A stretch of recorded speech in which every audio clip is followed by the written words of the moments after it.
and we're streaming live. So we're going to start the webinar.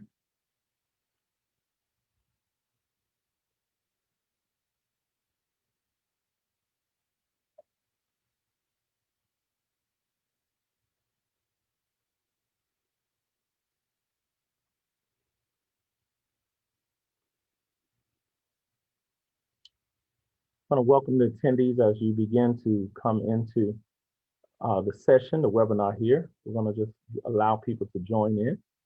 Give it just a couple of minutes. It's about 6:31. We have a wonderful panel here and a very lively discussion that we'll be having. We're thankful to have you here. So we're going to give it just about 1 more minute to allow people to join in. I know some people are getting in from work. We're certainly glad to have you. Welcome, welcome. Come on in. And if you're joining us on Facebook at this time, please feel free to join us on the Zoom if you want to interact with the panelists at any time.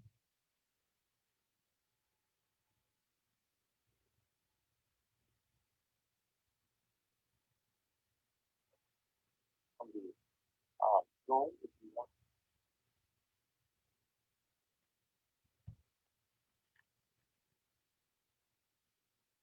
Okay.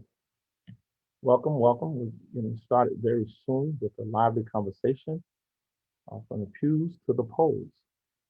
Religion and civil rights in Miami. Just going to give it about a couple more seconds as we have participants join us.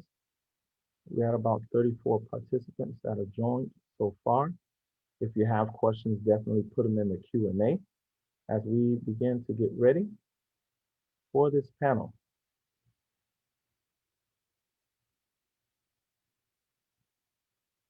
Okay. Greetings and welcome to the Black Archives History and Research Foundation of South Florida Incorporated Safer at Home virtual series. I am Timothy A. Barber, the Executive Director of the Black Archives Foundation, and I bring you greetings on behalf of our board, our chair of our board of directors, Mrs. Patricia Jennings Brannon, and members of our board of directors, Mr. Stephen J. Enrique, Mrs. Andrea Pelt Thornton, Mr. N. Patrick Range, and of course, our wonderful founder, Dr. Dorothy Jenkins Fields. It brings me great pleasure to present programming like this, which has been coordinated by the amazing staff that we have here at the Black Archives. I would like to acknowledge our financial programming sponsors of the Black Archives Historic Lyric Theater. It's Miami-Dade County Chairwoman Audrey M. Emerson, and the Miami-Dade County Commission, Department of Cultural Affairs, the Southeast Overtown Park West Community Redevelopment Agency, its board of directors, and their executive director, Mr. Neil Shiver, Mr. Michael Simpkins and the Simpkins Family Foundation, the Florida African American Heritage Preservation Network under Mrs. Altamise Barnes, and our many endowment donors, our many Black Archives financial members. We say thank you. And I would like to thank all of you for joining us as we say welcome. If you're watching us live on Facebook, feel free to join us on the Zoom platform to engage the panelists in real time. Before we begin, I must state that this conversation and this presentation is in no way endorsing, supporting, or disparaging any political candidate here locally, statewide, or nationally. The Black Archives understands that we are a federally designated 501c3 organization, and we wish to remain as such. This roundtable is intended to educate, inform, and give us historical reference through the archival collections that are in the holdings at the Black Archives, while we are encouraging others who may have collections on people, places, things, and events here in Black South Florida, that you would donate that history to the Black Archives in order for it to be preserved and made available for hundreds of years to come. As Dr. Fields would always say, what will we tell our children? Today we present to you Religion and Civil Rights in Miami, from the pews to the polls. We have an exciting group of panelists who are waiting to lend their voices and their experiences to this conversation. Over the next hour or so, we will discuss topics in 4 unique segments. At each segment, we will introduce a new set of panelists to join the discussion.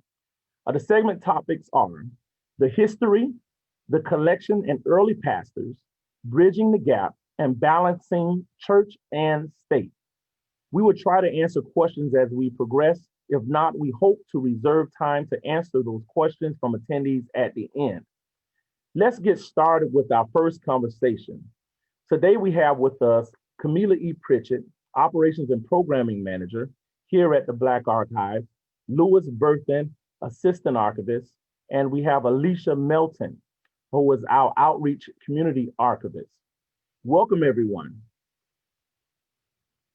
Okay, we're going to put this to speaker's view at this time so we can make sure we're here. So welcome to the staff. Now, as staff of the Black Archive, let's set the stage for the basis of this roundtable. Misty Noel Johnson wrote, since the Black church was established in 1774 as the center of social, economic, spiritual, and political growth, there's been support on its potential for political mobilization.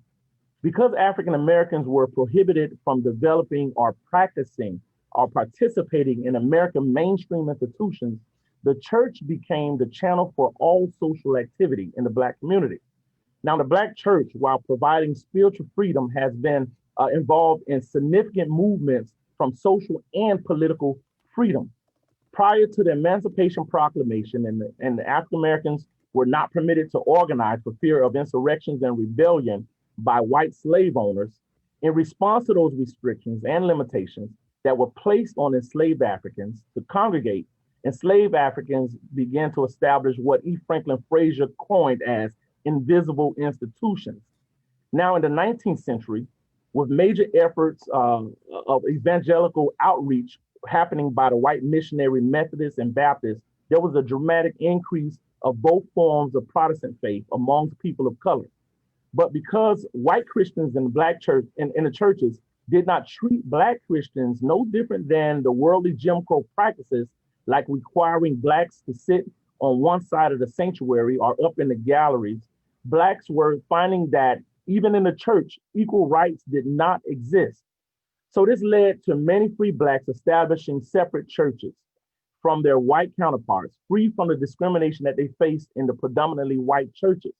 For example, the first Negro Baptist church in America was established in Silver Bluff, South Carolina between 1773 and 1775.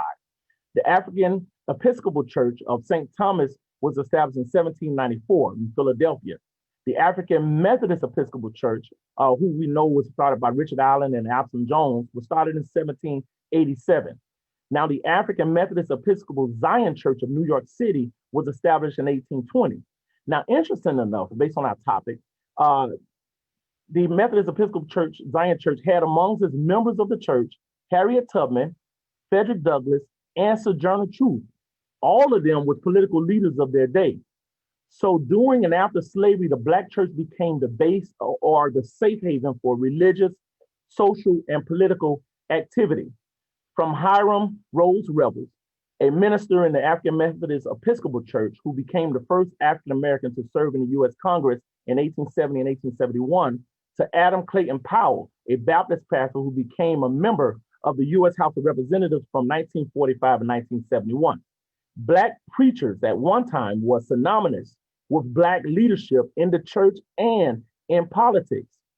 Being that Miami was incorporated in 1896, and we know that the Black population predates the incorporation of the city of Miami, and understanding the basis of this conversation, I want to ask you, Louis, what historically was happening in the churches in Miami around this time?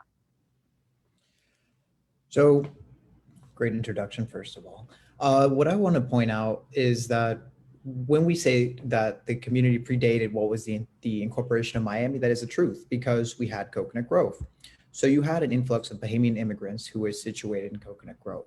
And so there's an interesting story that comes out of this, and this kind of delves into the kind of the first profile, the first reverend that we wanted to speak of tonight, who was S.A. Sampson.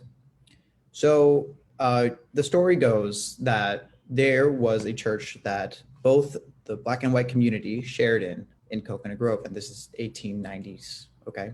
So this is still before the incorporation of Miami. And so this chapel is known as Union Chapel, and it's known that Black and white people do come together and they do congregate and they do pray here together on Sundays. However, when I do research on this, one of the interesting stories that comes up is that in 1894, it is said, I think it's Howard Kleinberg who wrote this article, and it says that the Black members of this church decided to leave at this time because the church service was too boring. And that always stuck out to me because, you know, I do have a background in history, and it never ever tends to be just one reason why something happens, right? So when he says that, oh, this only happened because the church service was too boring, so all the Black folk decided to leave and start their own church. First of all, maybe there's an element of truth to that, but there's more to be seen. There's more digging to be done. So I wanted to kind of talk about what was going on nationally at the time. And so when we were 2 years out from this, because this happens in about 1894, S.A. Sampson decides to take his 56 congregation members and he starts 56 Baptist, which is the first name of what eventually becomes Macedonia Baptist Church in Coconut Grove. And so, what I kind of wanted to talk about was what was going on nationally. And so we know that in 1896, about the time that Miami is incorporated, you have the Plessy versus Ferguson decision, which is separate but equal, right? So I also kind of wanted to talk about what kind of attitudes were coming into Miami at this time and who was here. So like I said, we have Bahamian immigrants who were largely part of the community here.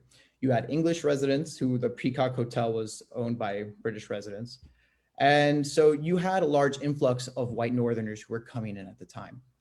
So instead of it just being that this church service was too boring, and there might have been an element of truth to that because the white Anglo-Saxon Protestant church is not known for being the most exciting, but there's more to be seen here because the church is not just an institution that is static. It's something that is derived of the community and it has this relationship with the community.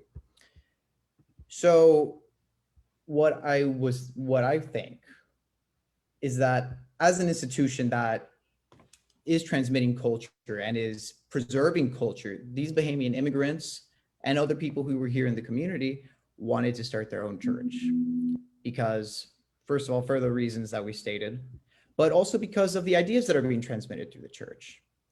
So, and you know, we can get into the historical evidence for why the 56 Baptists started in 1894 and everything, but this kind of gets into what role does the church play? And I kind of want to open that up to more people so we can discuss because. Well, great question. It's a good segue. Now we would like to, don't mind, introduce the founder of the Black Archives, Dr. Dorothy Jenkins Fields, who is going to talk about the religious sect in terms of the passages that were around that time.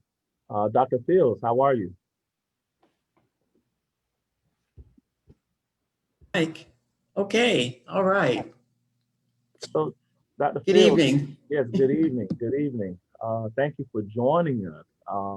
We talk about religion and civil rights in Miami. Lewis brought up the fact that S.A. Sampson was coming in and moved from the white church to begin to create churches in Miami based on what he's done. And we also know that he was a part of the Color Trade Board, so he was heavily involved in civil policies and things. So would you like to share anything, Doctor?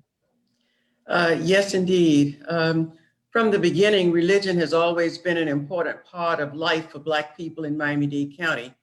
In fact, for most families, their activities revolved around the church at the various churches. Now, before 1920 in Overtown, there were as many as 9 distinct religious designations with congregations participating in spiritual and civic activities. Now, because the salary of the clergy was paid by the memberships, ministers and priests were in a position to voice the concern of their congregations, and many did. But because it was a segregated Jim Crow South, their voices were muted to the white community. Nevertheless, Black clergy provided uplift for their congregations. Now, decades ago, a white priest in Overtown was tarred and feathered and Wow. run out of town for trying to help Blacks. True fact, tarred and feathered. As early Black clergy were leading congregations as early as 1905, as it has been mentioned, Reverend S.A. Sampson began his ministry in Coconut Grove. Later, he moved to Miami and became a member of the Colored Board of Trade. Tim, we're reading the same primary sources. Okay. In 1912, he organized the Mount Olivet Baptist Church in Overtown. And his daughter, Dr. Irene Sampson Pratt, a Dade County public school teacher, was also active, very active, in local and state women's church auxiliaries. I noticed when I got the list, Tim, that I saw all of the men listed, and I thought, well, now there were certainly women who were involved from the very beginning, and they have to be noted. Now, other early Black pastors and priests included Dr. J.T. Brown at Mount Zion Baptist Church, Reverend A. Emanuel at Ebenezer, Reverend J.W. Drake at St. John Baptist Church, and J.H. Lemsley, who was a preacher in charge at the English Wesleyan Church, and Reverend Pollard at Christ Episcopal Church in Coconut Grove. He preceded Father Gibson. From the 1930s to the 50s, voices of Black religious groups, Black religious leaders began to be heard outside of the Black community, including Reverend Blacknell at Greater Bethel AME Church, Reverend Cohen at A.M. Cohen Temple, and Reverend J.R. Evans at Mount Zion. Reverend Evans and his wife, Mrs. Lily C. Evans, both extended their activities to the community. An educator, Mrs. Evans began as a teacher and later became a principal. An elementary school has been named to honor her accomplishments. We know Lily C. Evans in Liberty City. Father John E. Culmer, the priest in charge at St. Agnes's Episcopal Church for over 30 years, was the first African-American appointed archdeacon of the Diocese of South Florida and the first African-American priest for the Episcopal Church in Miami. His civic accomplishments included leading the fight for better housing and sanitation, which led to government funding of Liberty Square, which was the second public housing project in the United States. Now, the next three that I'll mention were contemporaries. But before I mention them, I must say Mrs. Annie M. Coleman was the wife of Reverend Coleman. And Mrs. Coleman, of course, was very active in helping Dr. Ira P. Davis get Black police. They called them patrolmen for the first time. And so Mrs. Coleman's work beyond her husband's work in the church. The next three contemporaries were in the center of the civil rights movement in the 50s and 60s. Reverend Edward T. Graham, Mount Zion Baptist Church from 1948 to 1976. He formed networks with white ministers and congregations promoting desegregation and served as a city and county commissioner. Dr. Martin Luther King and other civil rights leaders were hosted at Mount Zion and Bethel and St. John at all of the churches on many occasions. And while in Miami, of course, Dr. Martin Luther King stayed at Brownsville at the Hampton House.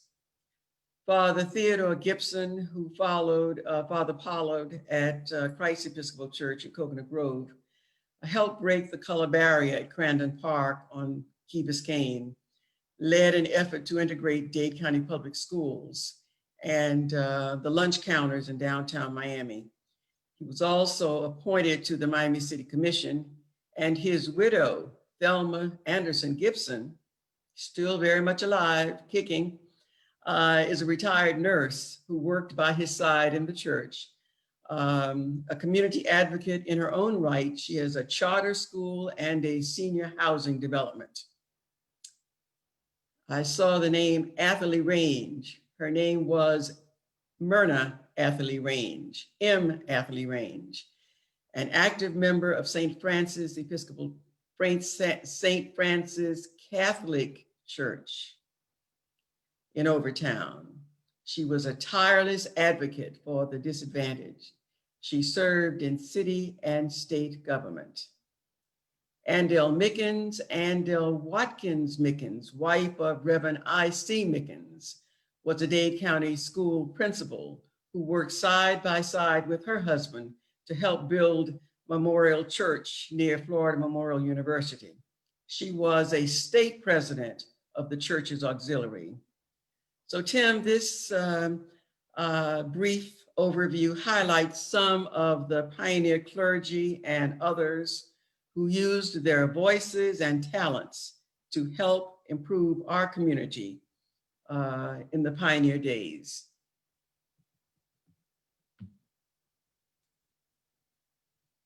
I think you're muted. Yeah, there we go. Thank you, Doc, for that information. That was a wealth of information when we talk about these giants that were in politics here, as well as clergy. Very important. And then thank you for highlighting the many women that really supported this fight. I was listening to Al Sharpton recently, and he was talking about why we don't support women that run for political office as much as we would support men, especially Black women. He said if they can run our household, they probably can run a government. So he was saying that, and it's very important that we have women as a part of this. That's why we connected and wanted to mention M. Atherley Range, and thank you for expanding that. I have a question that someone was saying. Someone asked, why did Union Chapel congregation split? I know you touched on it just a little bit. Any take on that split from Union Chapel beyond the fact that they're saying that the church service was kind of not upbeat as we would like? Was there anything else other than that? Could we tell, did that had anything to do with racism or anything they may have? Of course. Of course, okay. I just wanted to hear and from most of them were Bahamians, and they were accustomed to to having their own church and being told where to sit and what to do, and not having the kind of music and the service that they were accustomed to. Yeah. They just decided that they would move someplace else. And, they did it after a while, after they had built up some reserves so that they could have a place to go. And unlike what's thought by most people, Black people like to own land like everybody else. Yeah. So he bought, they saved their money and bought their land. Okay. Yeah, it's very simple. And now that I have you, Doc, I know you have to leave shortly for another event. Just got a question about the collection. Now, when we're setting up for this talk, we were going through the collection, and just first of all, thank you. Let me publicly thank you, Doc, for seeing the importance in supporting and collecting this history, and giving so many people a job to have a place that they can say they're working. Doc, you are a creator. We appreciate that here at the Black Archive. But can you talk about the importance of this information being made available to the archives? Because we're getting ready to go into Bridging the Gap, and we're going to bring in our next panelist that's going to talk. But when we were going through this, it seems as though our religious collection stopped at a certain point. It kind of stopped with Father Gibson, and we have a few things I think from Major, but we don't have a lot of religious collection from the current current churches. And the thing is, it just to have the information that we have on Reverend Comer, who was responsible for getting public housing built, and Edward Graham that worked through the civil rights era. How important it was for you to grab that information so that information is available. And what would you say to current pastors who are out there who we're going to hear from and their connection to other senior sages in worship about getting their collections here at the archive. So many times, because as we are going through life, we don't think that what we're doing will be important for others who come behind us. And so it's important for everyone on the panel and the people who are listening to know that what you're doing is important because all of us were born in the 20th century. Think about it. Mm-hmm. All of us were born last century. And so that really makes what you have done and what you are doing now, Alicia, as young as you are, it's important that you save your documents, that you save your programs. Of course, life has changed now, so saving things will be in a different form. But it's in order to know what happened in the 20th century, in the century in which you were born and grew up. If you don't save and provide the information to a repository, in particular the Black Archives, then it didn't happen. Okay. It didn't happen if we don't have the information. And then Tim, on the other hand, we have to do what you're doing tonight and you've been doing in the recent past, ask for it. You have to go and ask for it. Certainly, thank you, Dr. Fields, for that information and the leadership that you have provided. And this is great because we've mentioned Reverend Comer, who did housing. Richard mentioned Theodore Gibson, who was very involved in the civil rights movement with Edward T. Graham. And there was a push.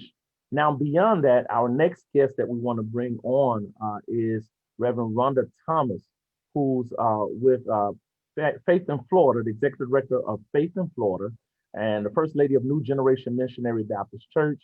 We're also bringing forward Reverend Johnny L. Barber II, senior pastor teacher at Mount Sinai Missionary Baptist Church.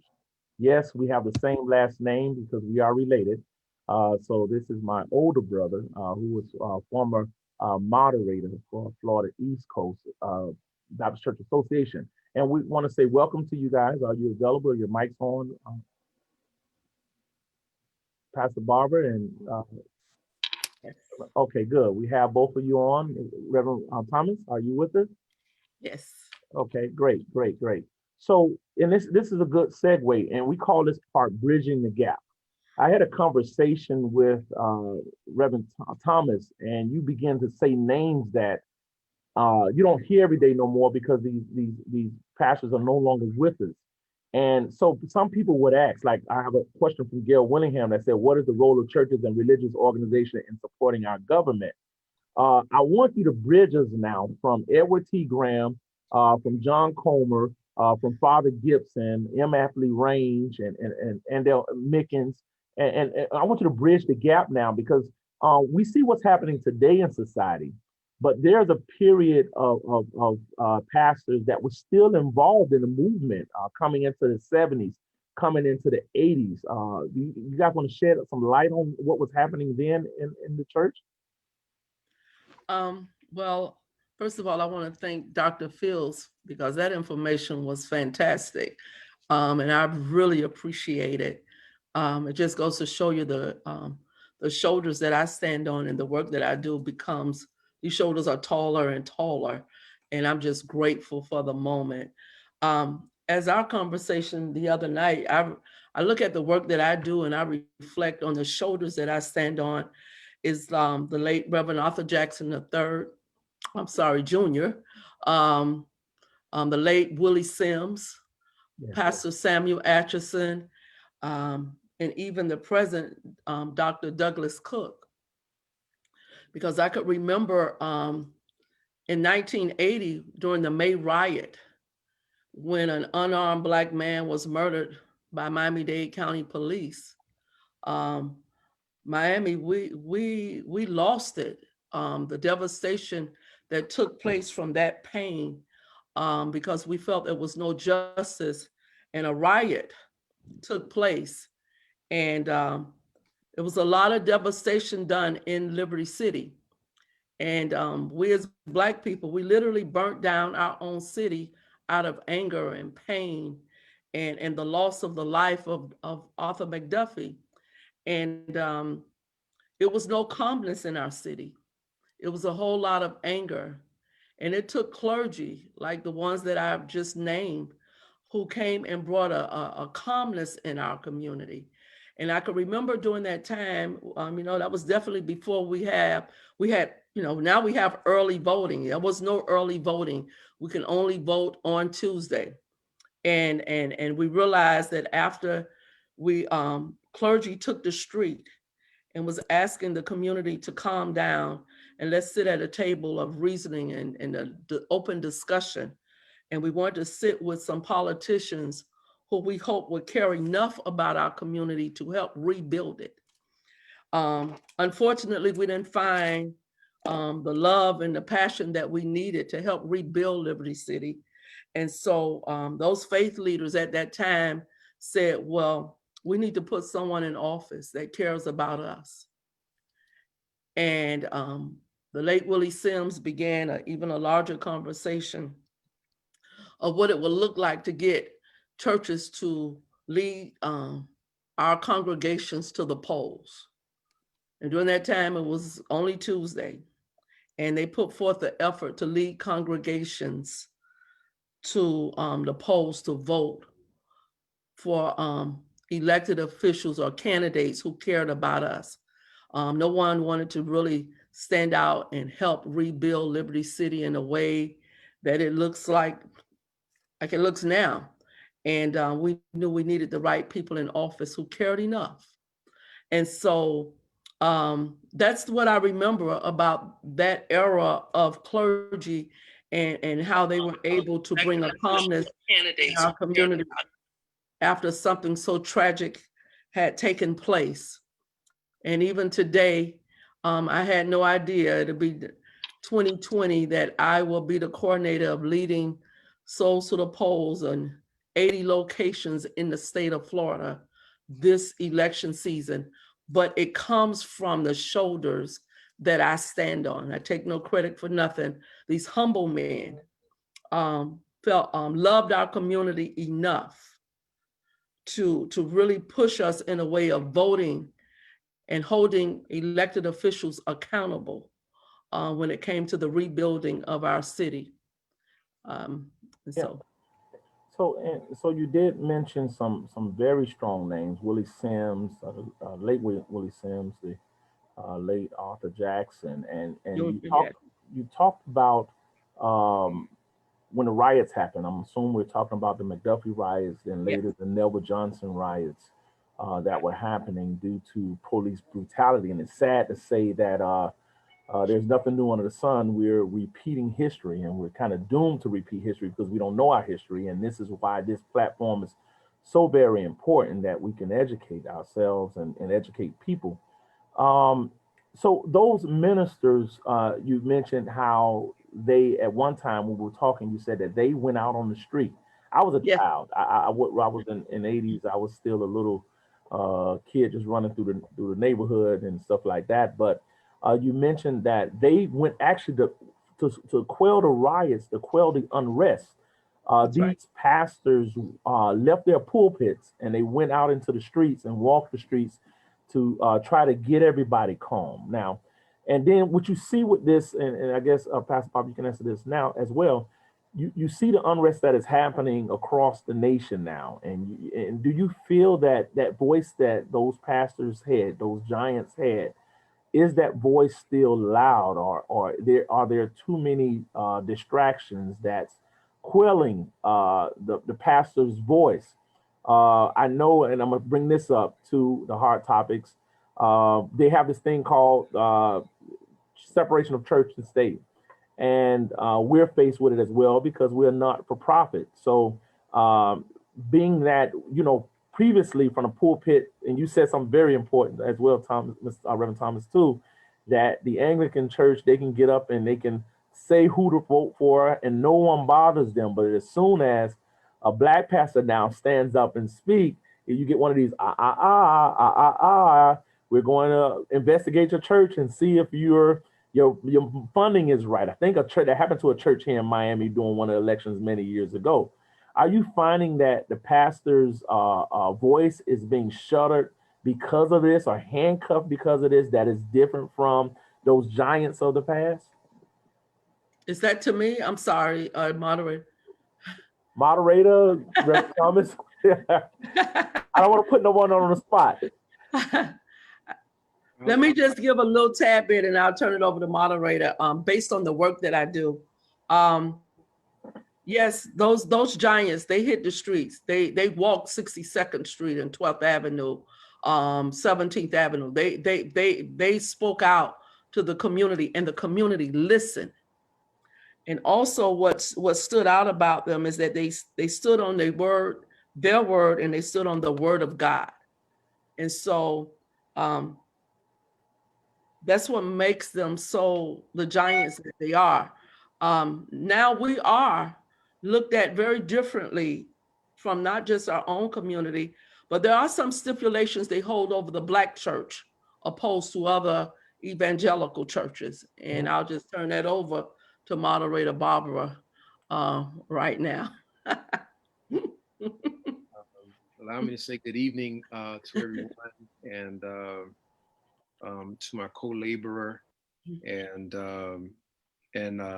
sometimes we have to reverse hats. She also is my leader, Reverend Rhonda Thomas. Thank you, and to Dr. Fields. It's always good to see you. I can't recall who it was just recently. An older pastor just asked me, "How is Dr. Fields doing?" And that might have been that. Listen, I said older. That might have been Richard Paul Dunn, but don't tell him I said that.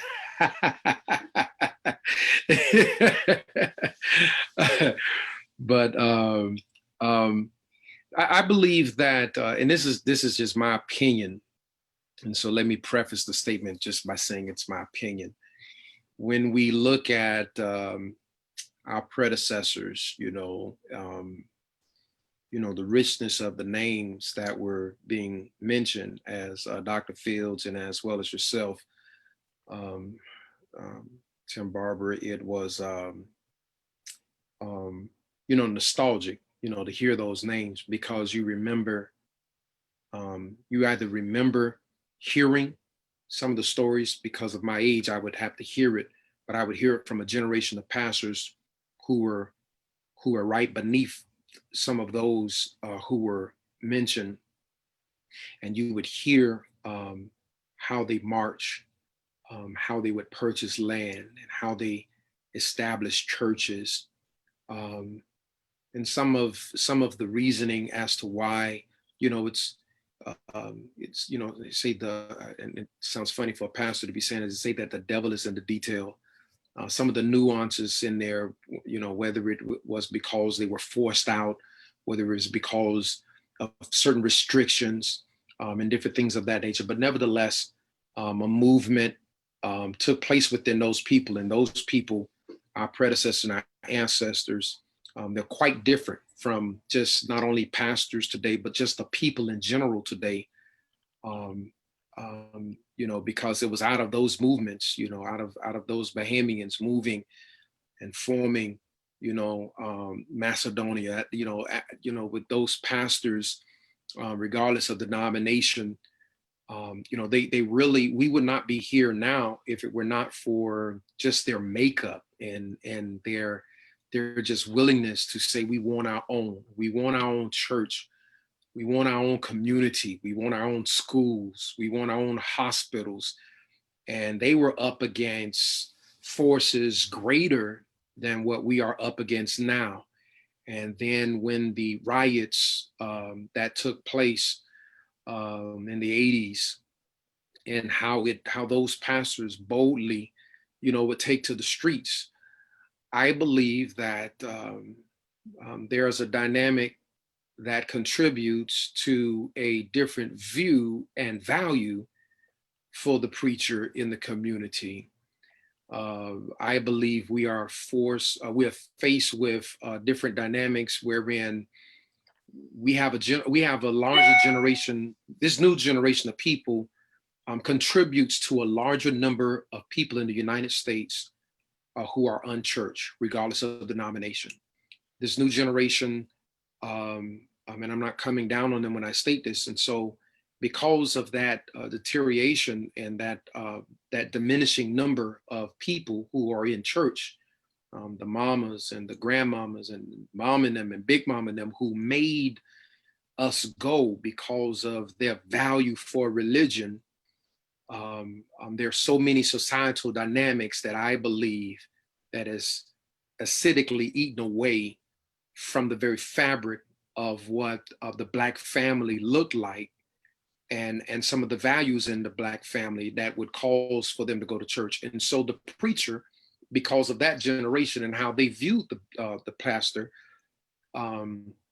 he was like the president of the United States showing up on their front porch. When he spoke, mama listened, and even if daddy didn't go to church, the father in that house would say, we're going to respect the reverend. And that held volumes, and it was very weighty in our community. We're very weighted in our community.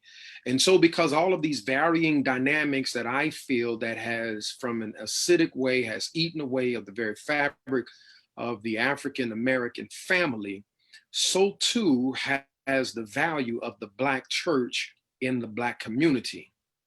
However, politicians still see the value of the church, whether it be the Black church, the evangelical church, they still see the value. Pre-COVID-19, they realized that, that one of the values was that even if you have a 50-member congregation, for a politician to be able to show up on a Sunday or whenever your Bible study night is, they can only salivate and lust after and long for having a captive audience that the Black church, or any church for that matter, has, whether it's 50, 100, 1,000, 2,000. They salivated over that. And so the politician realized the power of the church. The community, however, and because I believe the fabric of the family has now begun to deteriorate, they undervalue the church, and hence devaluing the voice of the preacher. However, it is odd and somewhat mind-boggling and head-scratching to see how the value of the church and the value of the voice of the preacher, it has orbited away from the community and from perhaps even the African American family, and has shifted to a place where it is still recognized, reverenced by mayors, and Pastor Dunn can attest to this, mayors, police chiefs, commissioners, they still have a treasure for the African American voice. Now, to say this last piece as it pertains to how from a legalistic perspective, how the Black church, if the preacher opens his mouth from the pulpit and says, we are all going to support candidate A, and then an evangelical can stand in the pulpit and tell the people unequivocally that we're not going to support candidate A, but we as Christians and as evangelicals, we are going to support candidate B and suffer no repercussions and no consequences from that.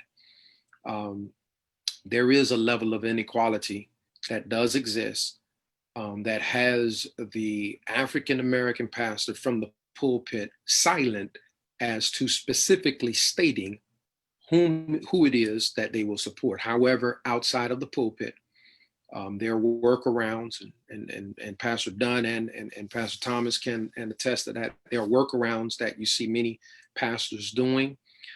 They cannot state that, like the church I give leadership to, or the organization I once gave leadership to, I cannot stand up and say, as moderator of the Florida East Coast Baptist Association, we are endorsing street sweeper A. Cannot say that. Yeah. I cannot say, as the pastor of the Mount Sinai Baptist Church, we are supporting garbage truck pickup candidate B. Cannot state that, because of the repercussions, because the opposing candidate will be the one that will blow the whistle and get upset because, again, the politician still values the voice of the African American pulpit. He has a constituency that they lust, long for, salivate over. So I'll yield back to you, Brother Tim Barber.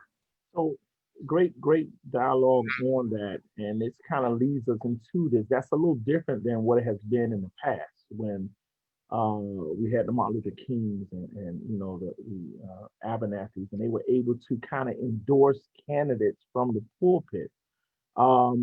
I've looked at McGill is asking Reverend Thompson, what is happening with Souls to the Polls? What is it looking like? Because we understand that this was something that was started. I think you said it was birthed out of pastors in the previous pastors who felt the need to get their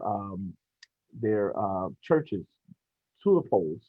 She's asking, what is it looking like now in Miami because of COVID-19? Well, even due to COVID-19, the Souls to the Polls still exist and still live and ready to go for several reasons. Number one is that this is such an important election season. And so what we have done is truly incorporated the safety due to COVID-19, but COVID-19 has not yet detoured the way we will vote or how we will go vote, even during or with Souls to the Polls. Right now, what Souls to the Polls looks like is a celebration. It's not just getting out to vote, but we're celebrating voting. And so I can remember in the 80s, we didn't have all of the celebration and the funding that comes with a Souls to the Polls to celebrate.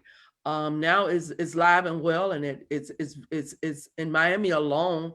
I'm overseeing about 8 Souls to the Polls just in Miami-Dade, and from Homestead all the way to North Dade, with a lot of excitement. Miss Levette is leading one of those who she does a great job in historically leading, coming together in a march and that. But then we have the Haitian community that's a part of Souls to the Polls and Homestead and people who have never experienced it. But the great thing is that it's still being led by our faith community, and we're still holding on to the value of how important it is to drive our people, not just our congregations, but our communities as well, to the polls to vote. So it's historic for Miami, but it's just a little more excitement that comes with it as well. So how do we, and we have to go back to the collection, the historical reference that we have in the archives, and we see the work that these people have done to push major issues from the clergy perspective for the Black community. We talked about Hiram Revels, Rhodes, who was a spiritual leader, Adam Clayton Powell, these persons that felt the need, and historically, a lot of times it was the pastors that could read. And so the people followed what their pastors did. I was sharing with my staff, I watched Harriet, and one of the first places she hid was at a church, and, because Blacks knew that this was where they could assemble without fear of persecution, loitering of vagrancy, and they would have their meetings during the church service, and a lot of times the pastor would give his sermon and his push through his sermon, So I have 2 questions that I'm gonna put together. One, how do pastors today work around these issues when you know what's, in a sense, what's right and who's doing wrong for the community, and you're trying to be a voice out there, but you're handcuffed? And Gail Willingham said, we realize that the separation of church and state is not a constitutional mandate. Is it appropriate for church leaders or religious groups to endorse certain political candidates? And piggybacking off of that, what Misty Brown, who's watching, said that legislation changed over the years, reference to tax implications of endorsing political candidates for tax exempt status. How do pastors now work around that? And then how do pastors feel when Black politicians mainly don't see the Black church as being important to their political seats and their political candidacies and things of that nature? With this change where you have some that just don't go to a church or they go to one church. How do pastors work around these things? I guess I'm gonna also ask my partner that we're gonna piggyback on one another, and I want to be able to speak out of two different types of leadership. Number one, I am a pastor. Number two, I am also a organizer, and so as an organizer, I organize clergy. And I organize clergy in a way that we can still organize our community and protect whatever status we need to by just uplifting the issues that lies within our communities. If you focus on just the issue and how we're being disenfranchised and overlooked and not being part of the community where we feel that sense of belonging, we would never ever have to mention a person's name or candidate's name, but just organize around the hurt and the pain that lies within our communities. If we go back, remember the Black church was a threat. That's why they set us on fire. Mm. Wow. My job is to become that threat again, not where we're set on fire, because that won't be good. But the fact that we're just as powerful and the power that lies in us as faith leaders, and the persuasion that we have, not just in our church, but in our communities, in our family, our voice alone can still make the difference by uplifting the pain that's in our community that would then focus on, if I want this pain to continue, or do I want to do something about it, which would then give us a voice to empower our own community to bring change. If we can change Florida, we can change this country, and we can do it through the church. And I'll turn it over to my moderator, my brother. And if you can add on to this, Pastor Barber, I'm pulling off of Lovett McGill again, and she mentioned that churches need to partner with community groups that do the work. And it also ties into a question I believe from E-Musician. I believe this is my good friend, Dr. Robinson. He mentioned what outreach services are pastors and religious leaders providing to their communities that could go hand in hand. How do we do this? How do we answer that question that Lovett McGill stated churches need to partner with community groups that do that type of work? And what are churches doing? What do you think is happening in this present day and time? Well, my question would be, the ask would be to be more specific when you say do that type of work. What specifically, which work are we specifically referring to? Okay. A lot of churches do have political ministries, social justice ministries. Yeah. To take and to help to keep the membership informed, to educate the membership as it pertains to different amendments that are out there, not specifically telling people what to vote for, but nevertheless letting them know what's coming on the ballot, what these various amendments are for, and et cetera, and setting up information sharing settings where politicians get a chance to come to the church. I would say that I don't want to sound from an apologetic perspective, but I would speak from perhaps teetering upon apologetic to say that there has to be a mutuality, a mutual respect between our community groups, community agencies, community organizations, you and the church. I do believe, I believe Ms. McGill said something, civic engagement groups and labor organizations that do the work. I would say if there's a mutual, where the two can work side by side and collaborate on some things. There are some areas that the church cannot venture into because of tax exempt statuses and things of that nature. However, partnering, you have to design, what does that look like? Is it educating? Is it educating the members? Is it providing resources to perhaps help some churches to mobilize their members to get to various, whether it be protests, sit-ins, or whatever the need of human physical resources may be. Some of the civic groups may have resources that the church doesn't have. I mean, I guess for another panel discussion, you could talk about the church and money, and because a lot of people think that the church God has planted a money tree, and that just it's evergreen and never ever withers. However, that is not the case. And so sometimes there are resources that other agencies outside of the church can bring. But I believe it takes sitting down.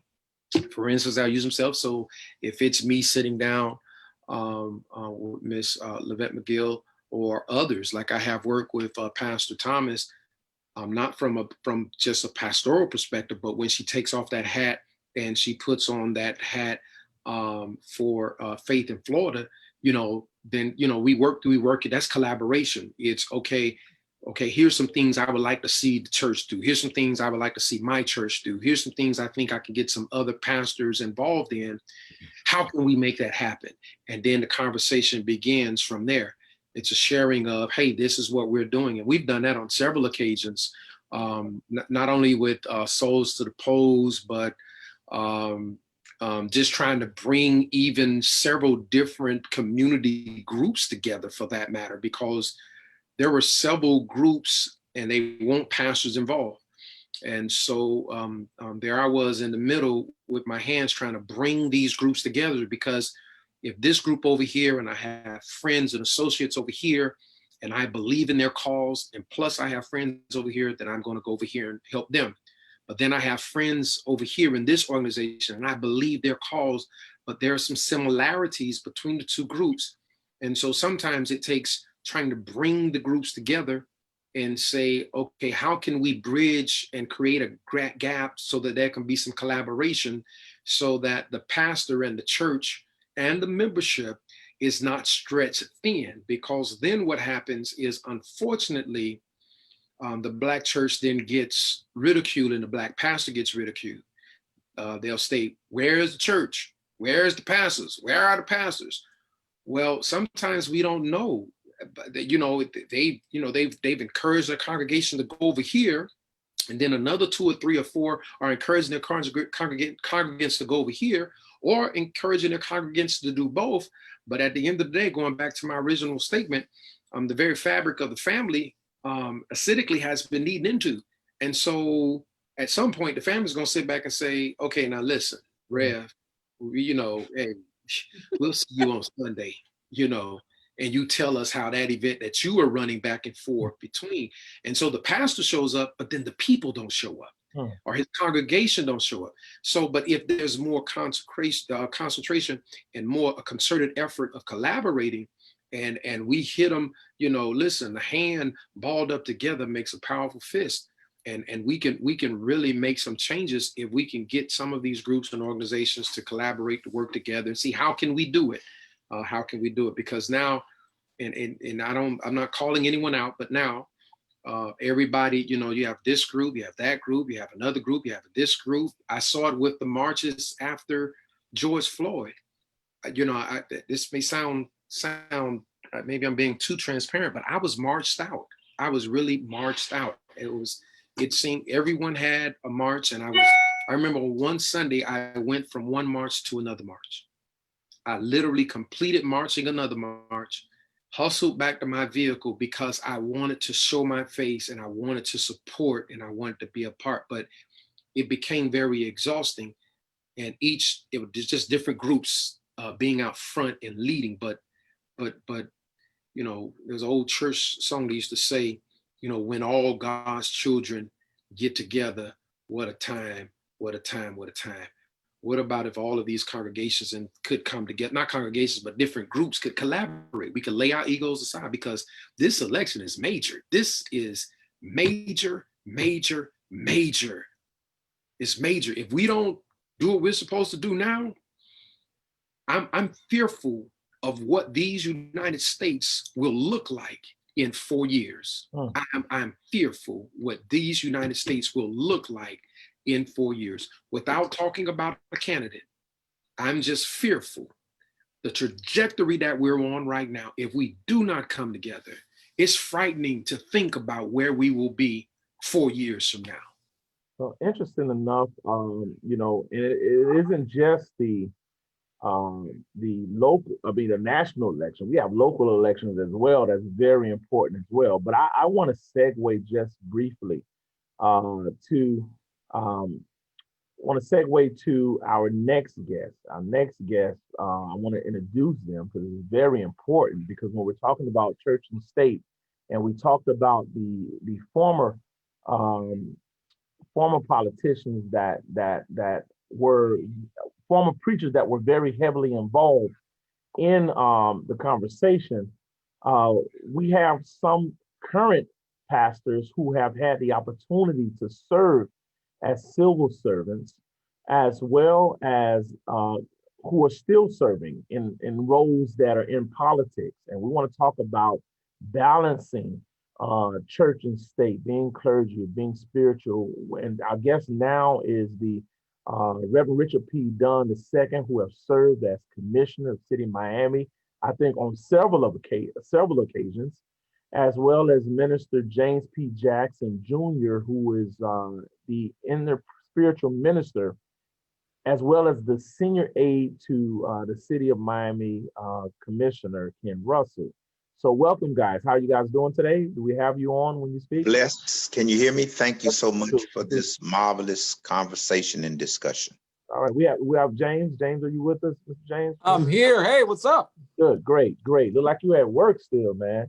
Oh man, it never stops. All right. It never stops. So you guys have played a very pivotal role when we talk about past clergy and what clergy is doing. You're now sort of, if I could say, 1 foot in, 1 foot out, and you had to walk that line. And I just want to share something and see if I could bother right now with, in a sense, my good friend, Reverend Dunn.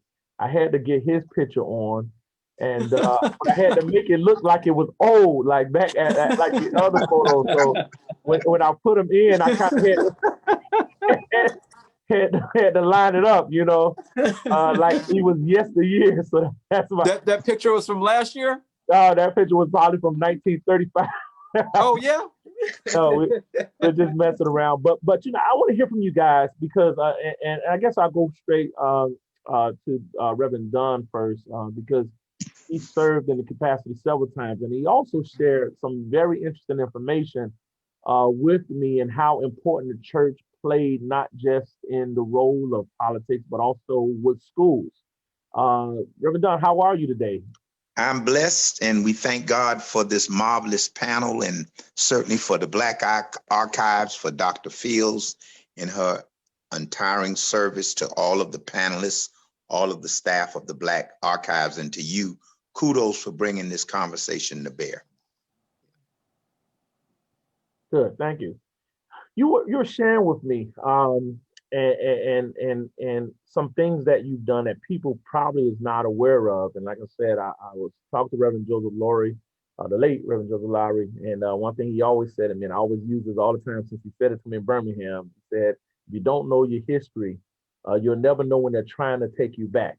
And for some reason, it looked like we're constantly being taken back historically with these events that are happening. And you brought up something interesting of how powerful the pastoral voice was, and probably still is, but definitely some things you did to create change in Miami. This was, I guess, prior to you being a commissioner. Want to share that information you told me about? I'd be humbled and honored to. First of all, moderator Pastor Barber hit the nail on the head in terms of honoring and Pastor Thomas, Rhonda Thomas, of honoring our past leaders, our past pastors, and Dr. Fields alluded to that. The Father Theodore Gibson's, the Reverend Edward T. Graham's, the Father Kenneth Major. Many people don't know, but he took me under his wings when my father passed at the age of 25, and he said, "Son, I'm gonna help you get some of your Bahamian culture back." And almost every week or every other week, he would take me to a Bahamian restaurant. And, you know, I used to be almost 300 pounds, so I loved every moment of that. But he really mentored me by sharing me a lot of historical things that occurred here in the city of Miami. But let me get to the point to your question. There's two roles I believe that a pastor plays. One as a civil rights activist, I think that was part of your title or subject for today, and as a quote unquote politician or public servant. And then of course you got the most important one is the calling of pastor.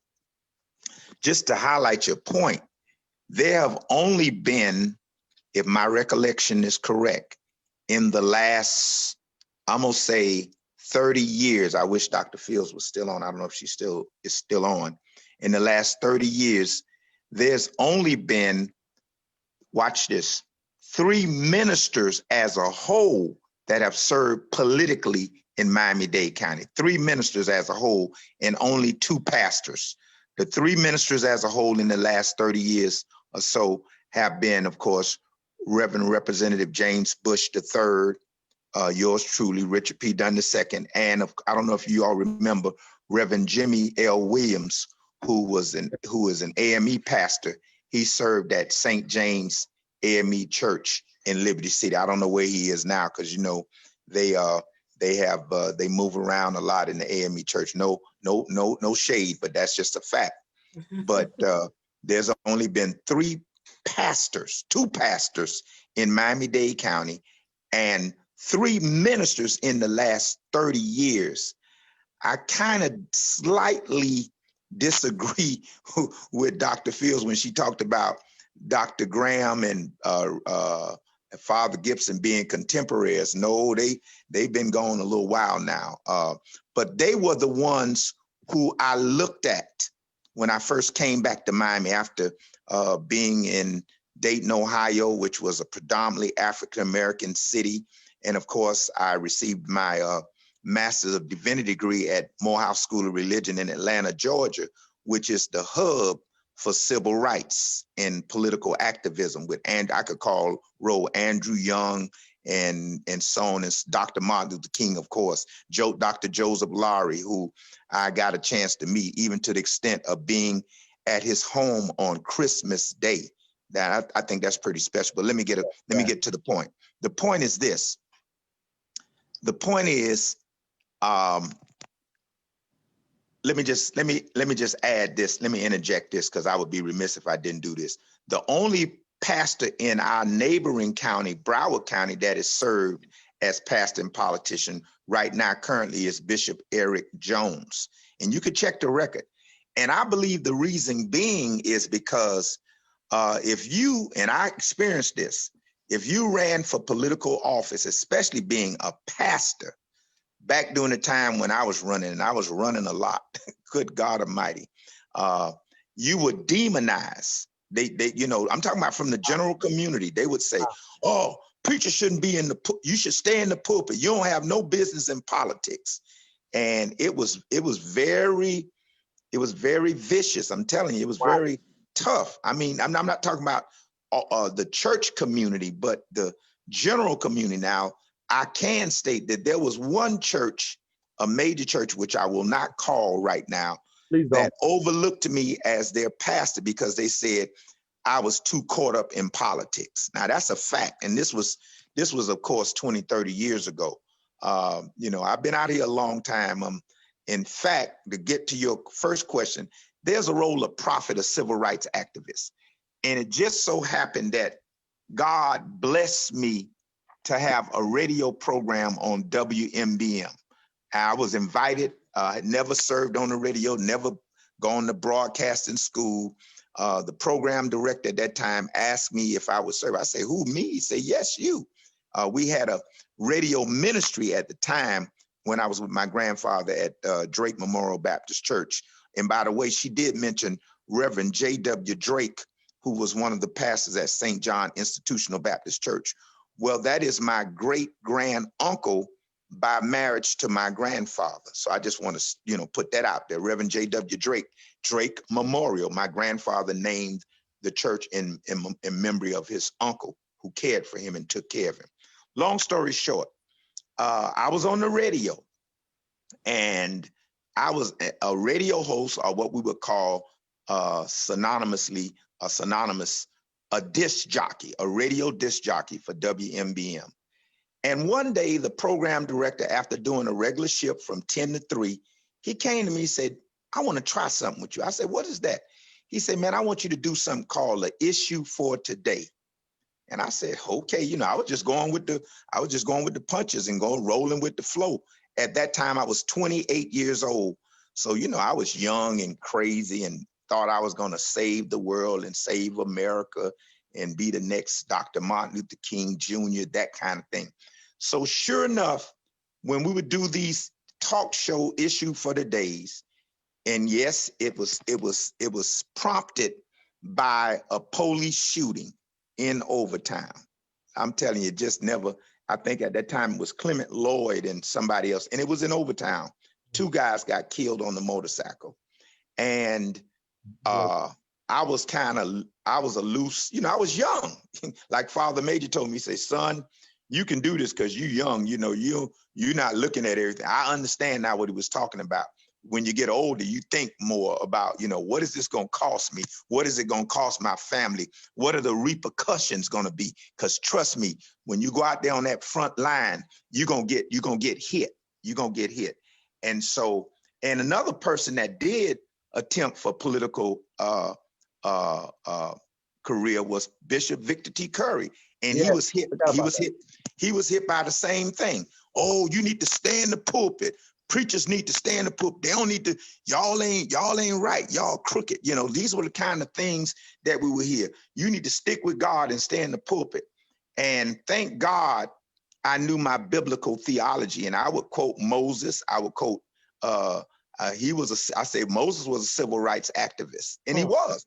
And I would quote Joseph. Joseph was appointed, in my humble estimation, he was appointed director of health, welfare, and education by Pharaoh. He had a political appointment. He really did. And he oversaw the distribution of the food and the welfare of the Egyptians. He was only second to Pharaoh, as y'all know the story in Genesis 37 through 39. Long story short, I was on that radio hitting it every day. And one day we had these shootings in Overtown. And I said, man, I'm tired of just talking about something. Let's do something about this. And sure enough, I called, just off, straight from the hip. We're going to go down to City Hall and march on City Hall. God bless my brother, Bishop Curry. He said, and he'll tell you the story. He was driving the old Volvo that he had, the gray Volvo. And he said he heard it on the radio. He said, I can't leave Rich out there by himself. And he drove across the bridge over to Miami Beach when WMBM was still on Miami Beach. And he got on the radio with me. So I said, oh, praise God. Now I'm not going to be by myself. I have me some help.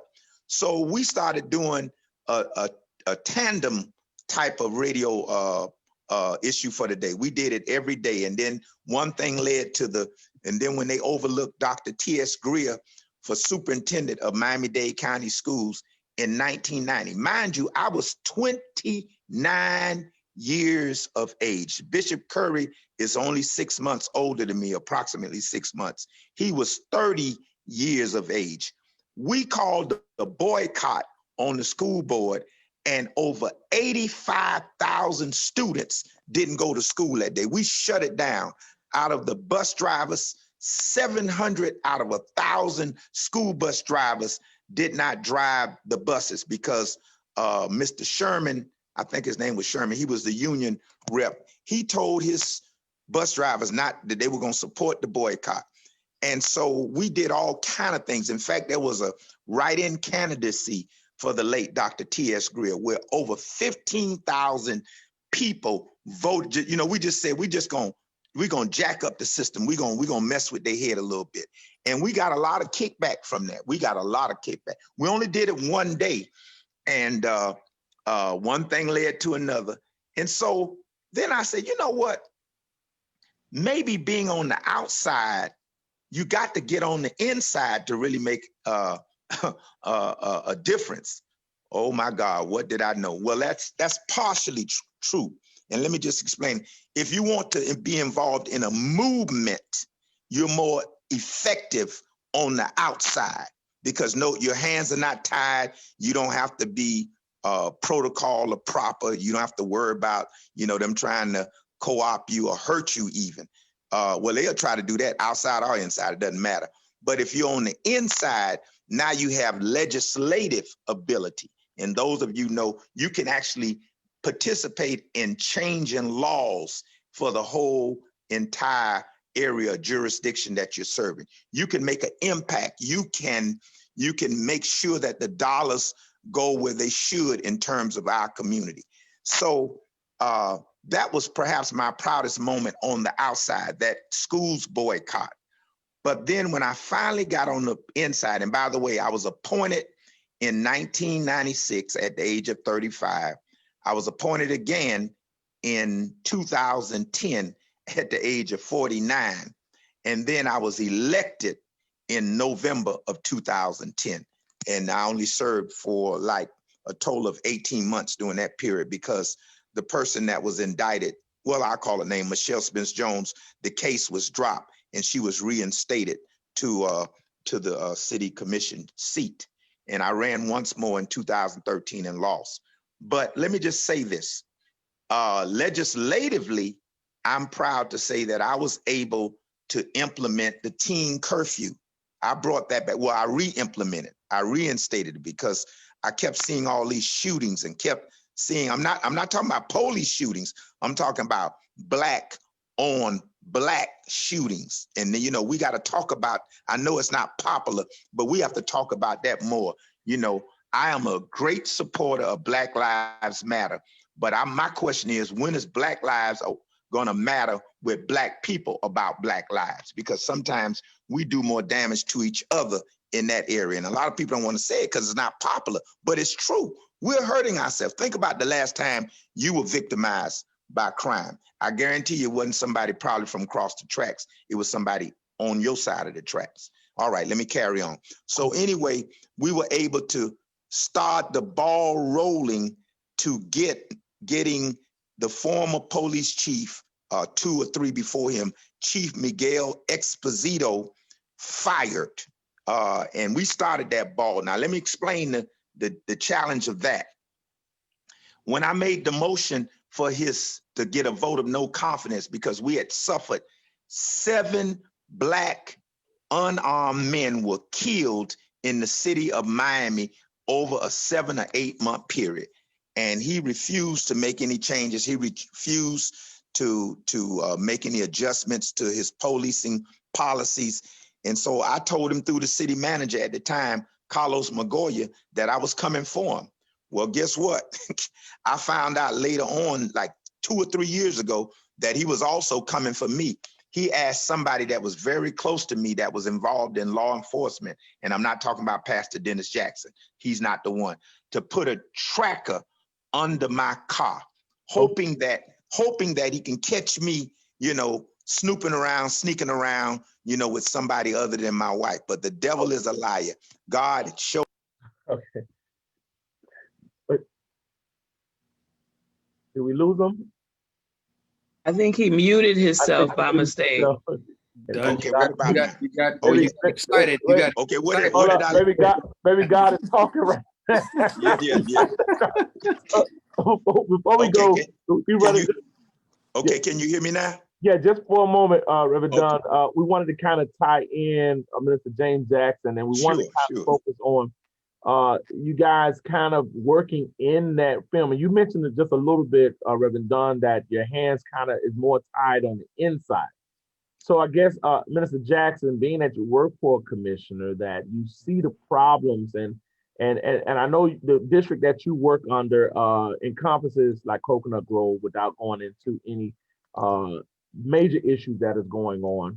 How do you balance that when you see things that are not happening in your community that should be effective, being that you're into Bible and the political side of it?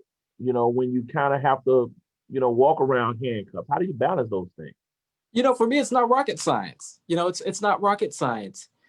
Your elected official is an advocate for quality of life. You can have a Jew, an atheist, agnostic, a Christian, a Hindu on the same street. At the end of the day, they want their garbage to be picked up because their property taxes pay for that service. They want paved streets. They don't want potholes. They want to feel safe around police officers. They want community-based policing. They want green space. They want parks. They want good schools, despite their religious differences.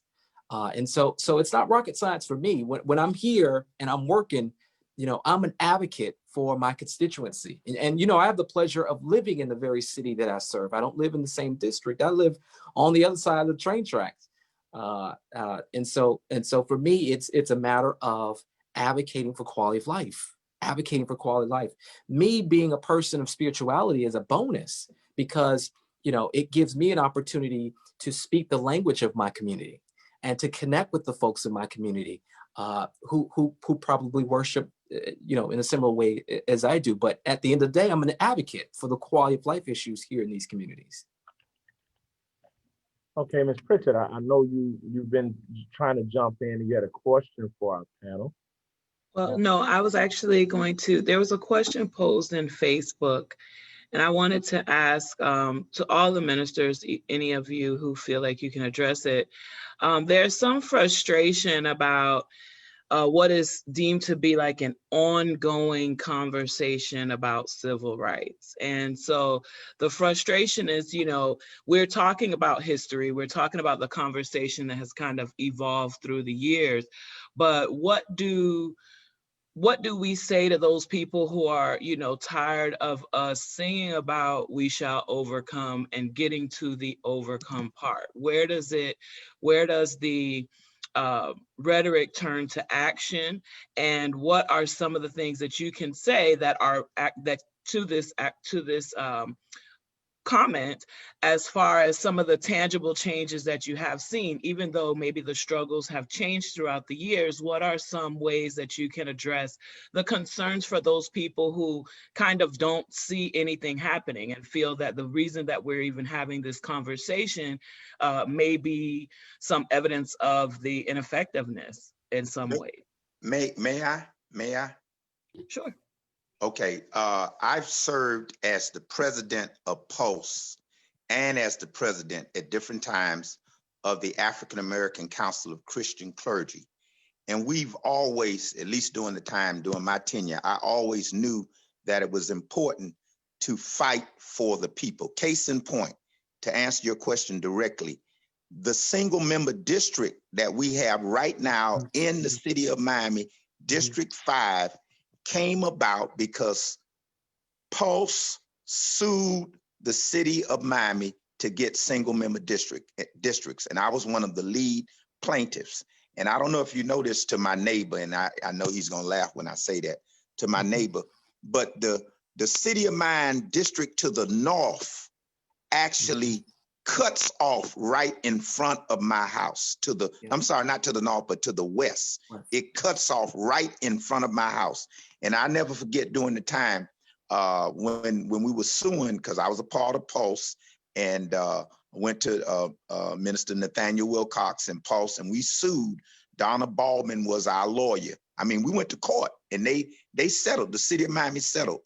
They said to us, they said to me, if you would just take your name off the lawsuit. That's what I was approached by some city officials, if you would take your name off the lawsuit, don't worry, we're going to take care of your community. And I know what I told him. I said, well, where am I going to live? I got this. I ain't taking my name off. Oh, we'll take care of you. I said, it's not about me. It's about beyond me. It's about my children and my children's children and generations to come. It's beyond me. And then that's case in point number one. Case in point number two, it was through the leadership of Pulse that, and this was both times, that we got our first Black fire chief in Chief Maurice Mo Kemp. Now, we did that kind of behind the scenes. Myself and Reverend Anthony Tate, we met with the city manager at the time, Mr. Garcia, I think it's Pete Hernandez. Yeah, Pete Hernandez. Thank you for helping me. I'm getting a little old, as they said. And we met with him privately, and we almost forced Shorty Bryson's hand instead, because he wasn't going to retire. He was in the drop, but he wasn't going to retire because Maurice Mo Kemp was the deputy chief at the time. You can verify this with Mr. Kemp. And we fought behind the scenes. Of course, Commissioner Michelle Spence-Jones pushed it through, but we worked in tandem. Last point, it was three things. Last point, when we got rid of Chief Miguel Exposito, it was through the leadership of Pulse helping me as a city commissioner and helping Commissioner Michelle Spence-Jones as a commissioner, who was able to cast that deciding vote to finally get rid of that chief. And let me just say this, not one rock was thrown during those 7 police murders. Not one rock was thrown. And that was our effort to try to keep peace and harmony in our community. That was a tough juxtapose. And then we also filed the lawsuit for the county school board. We're on for single member districts. So that's proof, that's legislative proof that ministers can make a difference and the church does make a difference. So I just wanted to, I hope I answered that question. Let me say that. Can I say this? Sure. Yeah, the Civil Rights Act, 1964. You know, that was about 54, 55 years ago. You know, my dad was born in 1956. You know, and this is my answer to the question. You know, how long are we going to be? We shall overcome. You know, the perspective is, you know, it's been 55 years legislatively since we've had that kind of protection. We're up against a generation. We're up against institutionalized racism. You know, we've only been legislatively free for 55, 54 years. This is a marathon. It isn't a race. You know, we've got to keep going. We've got to keep fighting. We're going to be fighting for a long time, unfortunately.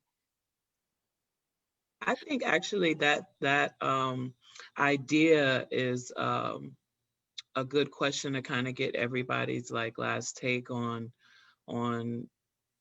their role in civil rights and where they see us going. Tim.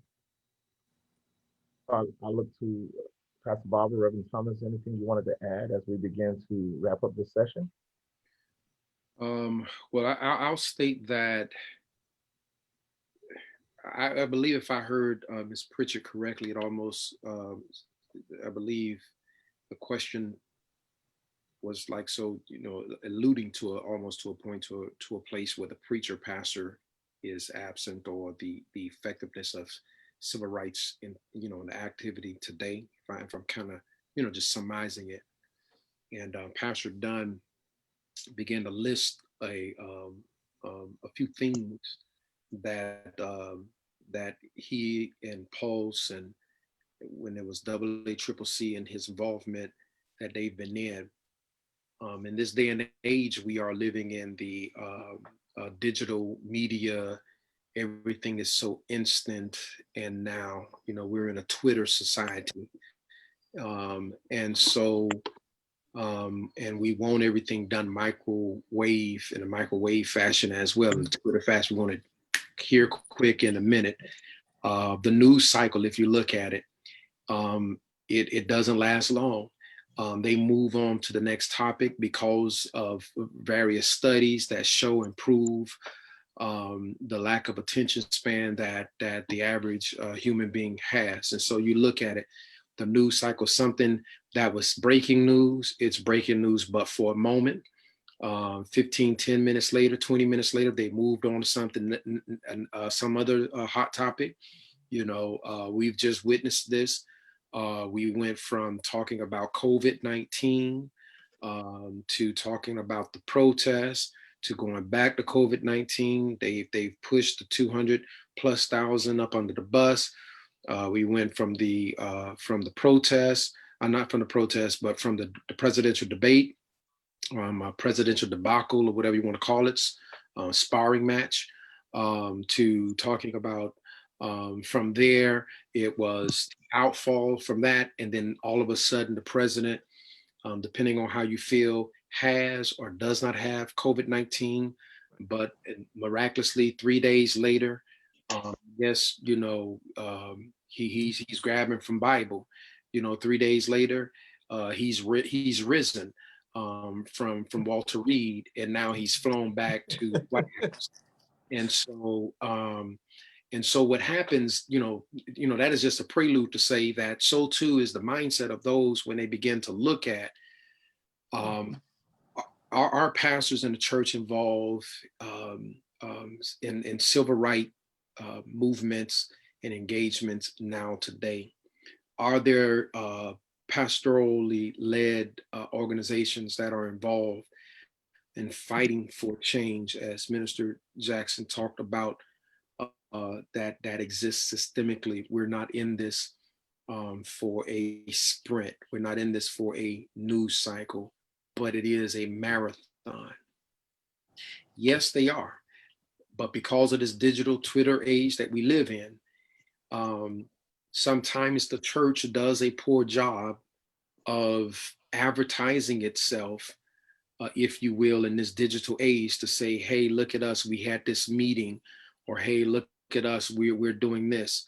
The church is not always, or the pastors are not always in front of a camera. Pastor Thomas can tell you the myriad of meetings that she has been in across this state. She's not taking photo ops. Now, there are some people in some clergy who are photo op pros, but there are some pastors who are genuinely, like Pastor Dunn has already stated, that roll up their sleeves and they get to work. You're not going to see them in front of a camera. You're not going to see them posting when they've had a meeting with the mayor, when they've had a meeting with the chief of police, demanding change and outlining and saying what changes we want to see. And then how can we make these things work? And then when these things come into fruition, the real workers, you will not find them in front of cameras. Why? Because they don't have time to take pictures, because there's so much work to be done. They're moving on to the next item, and going back and following up if the mayor doesn't come through, following up if the chief does not come through, and they're constantly working. I can't tell you how many times you have not seen Pastor Rhonda Thomas, who I know is laboring. You don't see her on camera in front on Channel 7 and Channel 10 and on press conferences. Pastor Dunn at one point, every now and then, because, he told you back then in the day when he was in his 20s, they were rah radical. They were like, shut everything down. Kids leave the school. Forget what the people got to say and go on TV and tell the people, yeah, we told them to leave the school. And they did that back then. But even now, Pastor Dunn has taken another role, another stance, says, listen, that may have worked, but what's working is coming to the table. We want to be at the table and not on the table. And so sometimes it frustrates the people because they're so accustomed to this Twitter time that we live in, and the news cycle, every boom, boom, if they switch back and forth between George and Brianna, they just switch so quickly off of everything. If tonight, I guarantee you, when you all get off of this here and go on to your news, you will see the news from this morning has shifted since the last time you looked at it. I've been peeking down and I've been seeing pictures and photographs of the president.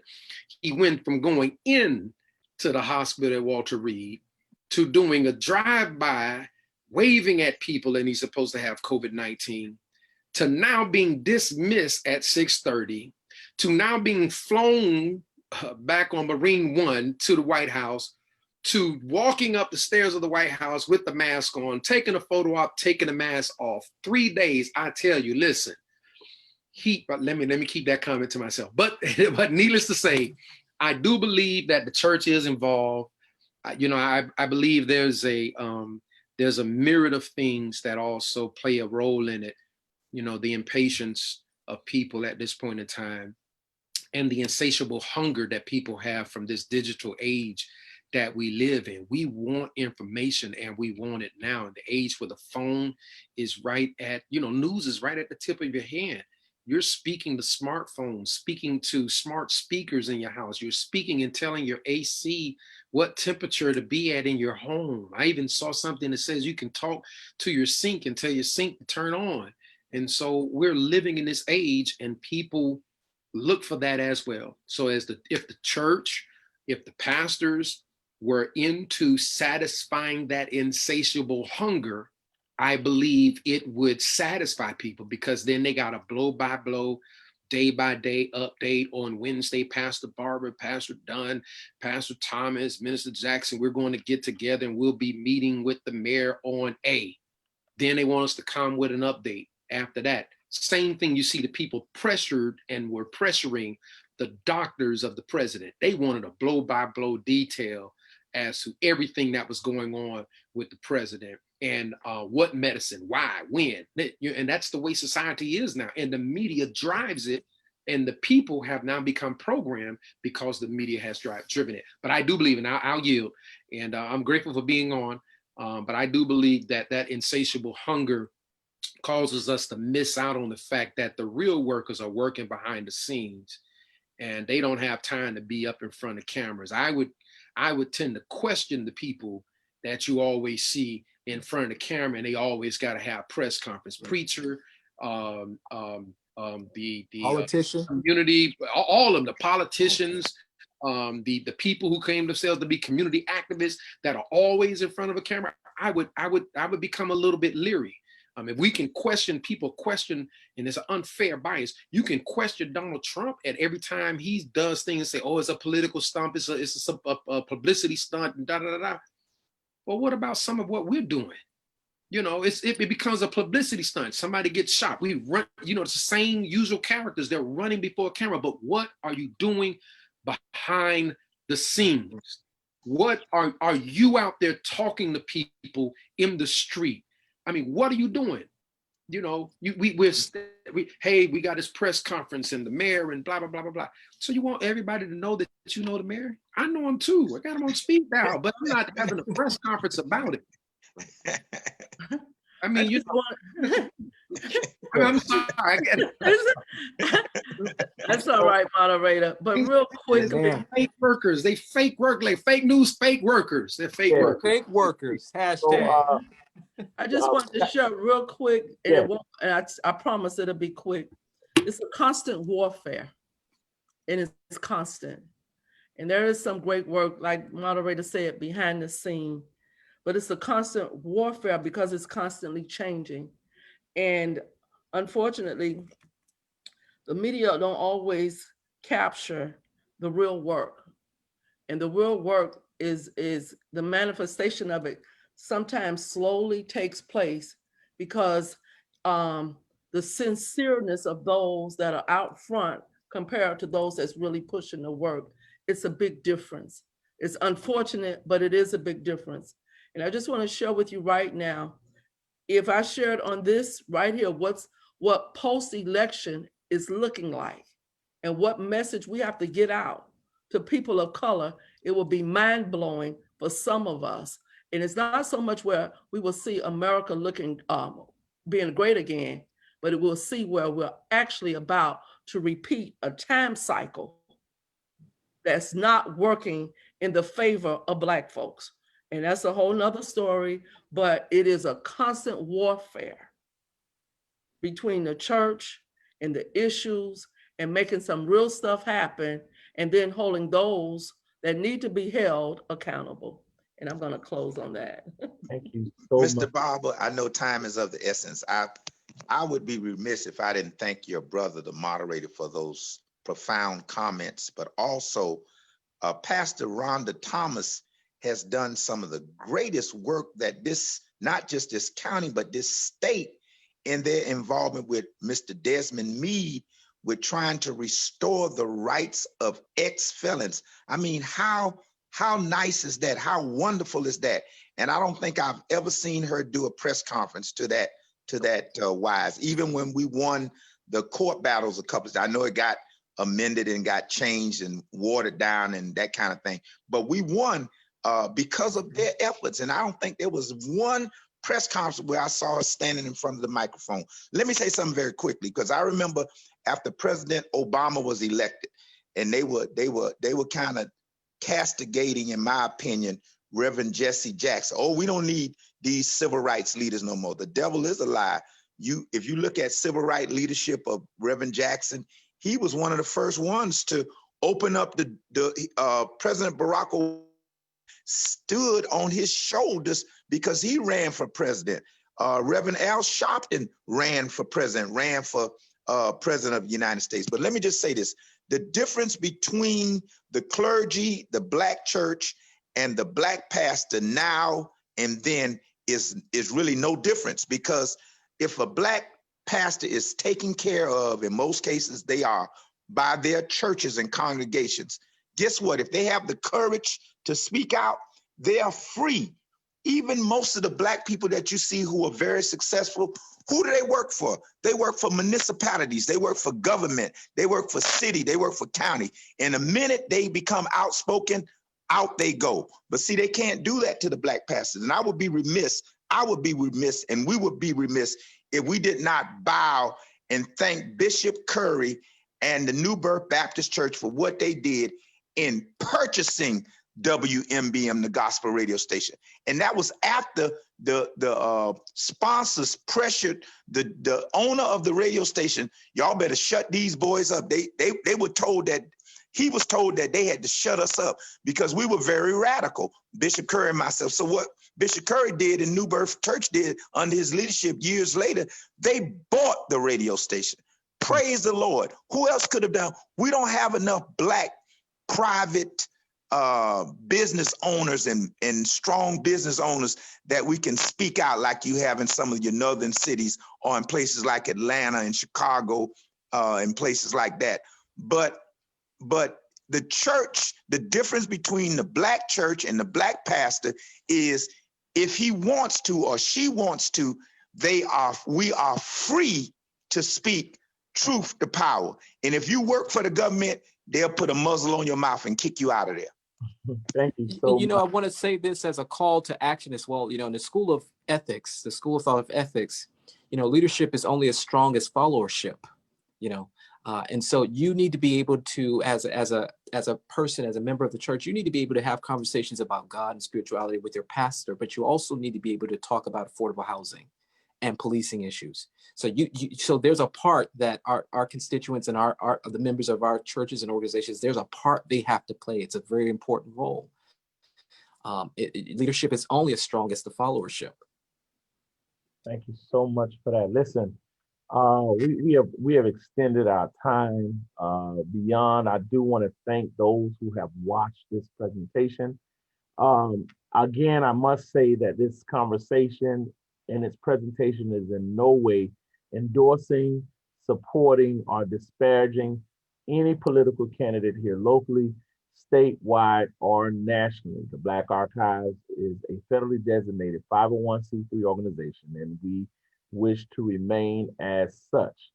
So we thank you for that. We've hit a lot of topics, and a lot of people was emailing me because some people wanted this to be about church. Some people wanted this to be about politics. And I was saying this more was a history lesson in the sense that we've afforded this. And we wanted to look at what pastors have done in the past in terms of civil rights in our collection. And we wanted to bring together some current leaders that are of clergy and working in that same realm, trying to figure out how do we keep the collection strong. And again, what do we tell our children? So we're encouraging you, if you're out there watching, you are important to the history of Black Miami and South Florida. Please donate your collections. Please donate your stories. be it oral history to the Black Archives, because years from now, what is the story going to be? And I know Reverend Dunn would say it will be his story and not history. So we want to make sure that we do our best to collect these stories. I want to thank Reverend Rhonda Thomas, the many works that she is doing civilly, uh, politically, as well as spiritually. I want to thank my brother moderator, Johnny L. Barber, for his intellect and his insight and wisdom on the issues. Minister James Jackson, appreciate your leadership and appreciate your phone being a phone that I can always call for issues that we have going on here in Miami. And of course, Reverend Dunn, for the work that he has done and the issues. He brought up a lot of information that we may have forgotten about historically across Miami. Dr. Dorothy Jenkins Fields, really appreciate her leadership and the fact that she has built this platform for us to present on.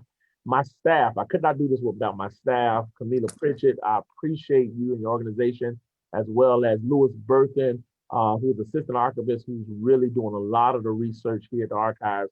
And of course, Alicia Melton, who get used to that name because we're going to be sending her out to get those stories and get those collections. So thank you guys. There was a lot of information we had talked about. Somebody even wrote me saying, what's the role of cell phones and in the world of what's happening with George Floyd and Breonna? That's a whole nother topic that we can get into. Pastor Barber did touch on the issue a little bit. We appreciate all of you guys for watching. Look out for Black Archives programming coming in the future. We have some future programming, a book review that we'll be doing soon, as well as story times in color.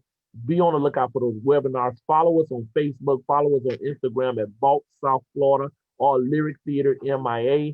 We appreciate everybody. We appreciate our panel. Hopefully we touched on topics that could be enlightening. I do want to say Lovin McGill has been blowing us up with comments. We thank you, Lovin, for all the work that you're doing and the information that you're doing. We appreciate everybody. Have a great day. Good night.